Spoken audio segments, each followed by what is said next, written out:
जिस तरह से गांव-गांव में ना सड़कें पहुंची हैं, ना बिजली का इंतजाम है, लोग पानी के लिए तरस रहे हैं। मैं बहुत साधुवाद देना चाहूंगी। मैं आईपा के साथ देहरादून में एक सेमिनार उनका हुआ था, उसमें भी मैं बढ़ चढ़ कर मैंने हिस्सा लिया था और आईपा के सभी समस्त टीम को, सभी टीम मेंबर्स को मेरी तरफ से ढेर सारी शुभकामनाएं हैं। बधाई है कि आपने चौथे स्तंभ का जो रोल होता है उसको बखूबी निभाया है और उसको जिंदा रखने का काम किया। नमस्कार, मैं हूं शोभित वर्मा और आप देख रहे हैं आईपा यानी all India progressive politics association. जी हाँ, हम बात करते हैं प्रगतिशील राजनीति की और इसी सिलसिले में आज हमारे साथ बात करने के लिए हैं गरिमा जी। कांग्रेस की जो है मीडिया प्रभारी हैं उत्तराखंड की। गरिमा जी, आपका आईपा में बहुत बहुत स्वागत है। धन्यवाद आपका बहुत बहुत। गरिमा जी, मेरा पहला प्रश्न ये है कि जिस तरह से लगातार राजनीति में युवा आ रहे हैं तो उसका क्या असर राजनीति पे पड़ने वाला है? बहुत अच्छा असर पड़ने वाला है। देखिए, युवा एक नई सोच का व्यक्ति होता है। युवा जो है आज की वर्तमान स्थिति को समझता है।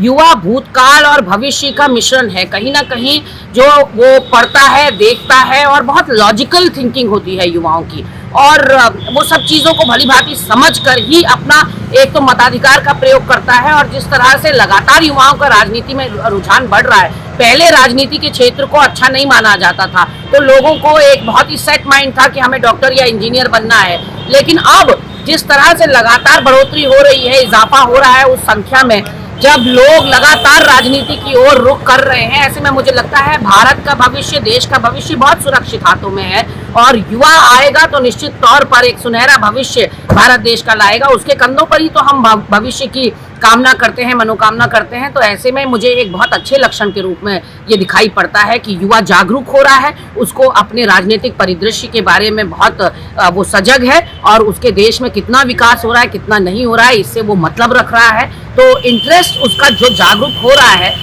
वो मुझे लगता है कि बहुत सही दिशा में है। गरिमा जी, मेरा दूसरा प्रश्न ये है कि अगर किसी वजह से युवा भटक जाए तो उसका तो राजनीति में बहुत ही ज्यादा फर्क पड़ने वाला है।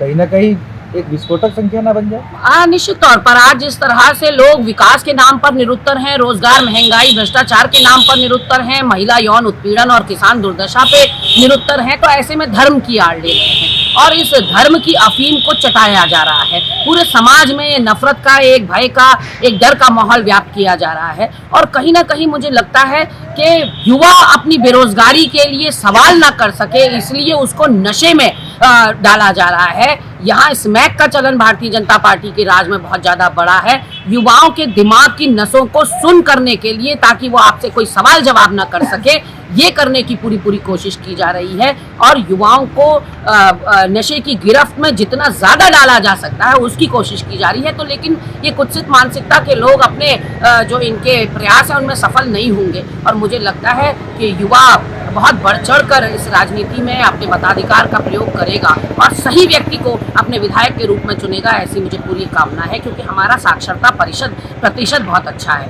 हमारे उत्तराखंड का साक्षरता प्रतिशत लेवल जो है वो नेशनल लेवल से, राष्ट्रीय स्तर से बहुत अच्छा है। तो ऐसे में जब यहाँ हर दूसरा युवा पढ़ा लिखा है और वो सोशल मीडिया से भी लगातार जुड़ा है, तो मुझे लगता है कि अब बाकी के दल जो हैं वो बेनकाब हो चुके हैं और युवाओं के समझ में आ चुका है कि अगर इस देश को, इसकी भिन्न जातियों को, धर्मों को, वर्गों को कोई एकजुटता में, एक सूत्र में पिरो कर रख सकता है तो वो कांग्रेस पार्टी है। मेरा प्रश्न है कि आप पूरे उत्तराखंड में आप सर्वे कर रही हैं, आपने बात भी करी है, हर प्रत्याशी कहीं ना कहीं ऐसा लग रहा है कि इस बार लोग जनता परिवर्तन का रूप देखेंगे। तो ऐसे में आपको क्या लगता है कि उत्तराखंड में क्या होने वाला है इस बार? उत्तराखंड में कांग्रेस एक सुनिश्चित जीत की ओर बढ़ रही है। बस हमें इस जीत के फासले को और बड़ा करना है। हमें एक ऐसी जीत दर्ज करानी है जो ऐतिहासिक हो और मुझे लगता है कि कांग्रेस पार्टी की सरकार बन रही है, इसमें कोई संशय नहीं है। लोग आहत हैं आपदा काल में इनके कुप्रबंधन से, कोरोना काल में इनके कुप्रबंधन से, गंगा मैया को और हरिद्वार नगरी को जिस तरह से इन्होंने बदनाम किया कोरोना टेस्ट घोटाले से, जिस तरह से गांव-गांव में ना सड़कें पहुंची हैं, ना बिजली का इंतजाम है, लोग पानी के लिए तरस रहे हैं और जिस तरह से सबसे बड़ी सुरसा का रूप ले चुकी बेरोजगारी की दर यहाँ बढ़ रही है। ऐसे में लोगों को आशा की किरण या एक सुनहरी धूप अगर दिखाई पड़ती है तो वो कांग्रेस में दिखाई पड़ती है।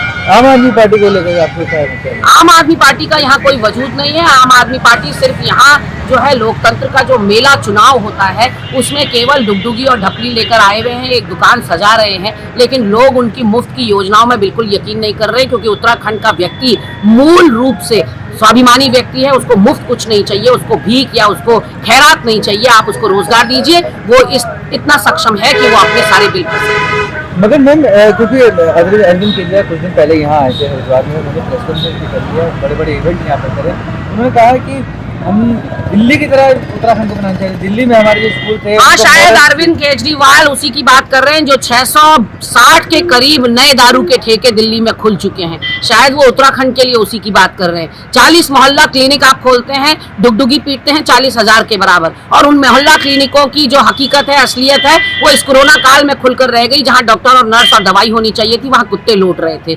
जहाँ तक बात कर रहे हैं वो दूसरी और सुविधाओं की, तो आप जो है 200 यूनिट बिजली वहाँ फ्री दे रहे हैं दिल्ली में 7 साल के शासन के बाद। यहाँ के लोगों को आप कह रहे हैं हम 300 यूनिट बिजली फ्री देंगे। तो मुझे लगता है कि अरविंद केजरीवाल मोदी का ही छोटा रूप है जो सिर्फ और सिर्फ ठगी करना जानते हैं। तो मैडम मगर वो तो कह रहे हैं कि हमारा बजट में भी इजाफा हुआ है, जो 300-350 करोड़ में जो पुल बनता था हमने 150 करोड़ में बनाया।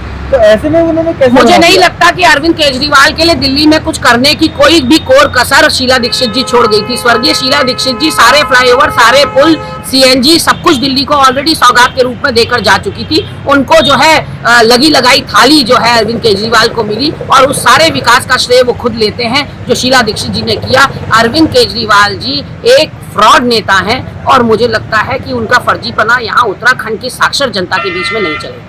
हमारी इस पहल को आप क्या मानती हैं? क्योंकि जिस तरह से आईपा हम हर उस मुद्दे को उठाते हैं जिसको कहीं आधार ना मिलता हो, हर उस समस्या को, जन समस्या को उठाते हैं जिसको कोई आधार नहीं मिलता हो, हमारी इस आईपा की पहल को आप क्या कहेंगे? मैं बहुत साधुवाद देना चाहूंगी। मैं आईपा के साथ देहरादून में एक सेमिनार उनका हुआ था, उसमें भी मैं बढ़ चढ़ कर मैंने हिस्सा लिया था, और आईपा के सभी समस्त टीम को, सभी टीम मेंबर्स को मेरी तरफ से ढेर सारी शुभकामनाएं हैं, बधाई है कि आपने चौथे स्तंभ का जो रोल होता है उसको बखूबी निभाया है और उसको जिंदा रखने का काम किया। तो ये थी हमारे साथ गरिमा जी, जिन्होंने कहा है कि आज की तारीख में उत्तराखंड में लगातार जिस तरह से कांग्रेस बढ़ोतरी की ओर चल रही है, कांग्रेस सरकार बनाने जा रही है, और मुख्यमंत्री अरविंद केजरीवाल को कहा है कि वो एक धोखेबाज नेता है। शोभित वर्मा, आईपा, हरिद्वार।